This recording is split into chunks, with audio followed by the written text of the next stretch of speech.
In this video tutorial, I'm going to share to you on how you can fix Wi-Fi limited access problem on Windows. So let's get started. First thing that we need to do is we need to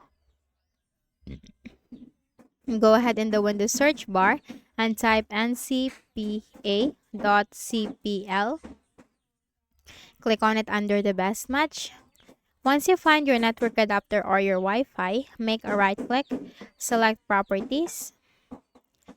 Now here in the properties window, you need to simply locate Internet Protocol version 4. Click on properties. And this window will appear. So you'll find this option, use the following DNS server addresses. Click on that. For the preferred DNS server, we need to type in here 8.8.8.8. And for the alternate DNS server, type in here 8.8.4.4 and click on OK. And close this window. Next method, right-click at the Start button. And then here you have the Select Device Manager. Once you open the Device Manager window, you have to locate Network Adapters. And here you have to locate your network adapter. Make a right-click, select Uninstall Device. Click on the Uninstall button. Do not worry because you can reinstall this. So once you have clicked on the Uninstall button, restart your Windows. Make a right-click at the Start button, shut down or sign out and restart.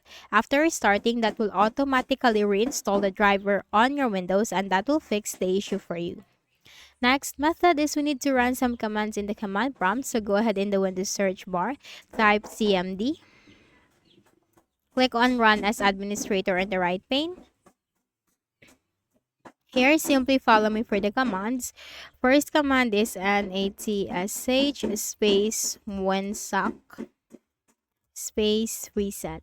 netsh space winsock space reset. Hit enter. Next command, ipconfig space / flushdns. Hit enter. Type exit, hit enter, and then make a right click at the Start button, shut down or sign out, and restart your Windows. And for the final method, click on the Start button and click on the Settings icon. Now here in the list of options on the left pane, you have to simply click on Network and Internet. Here you'll find Advanced Network Settings, and here you can find the option Network Reset. So click on the Reset Now button, click on the Yes button. This will restart your Windows and that will fix the issue for you. So that's it.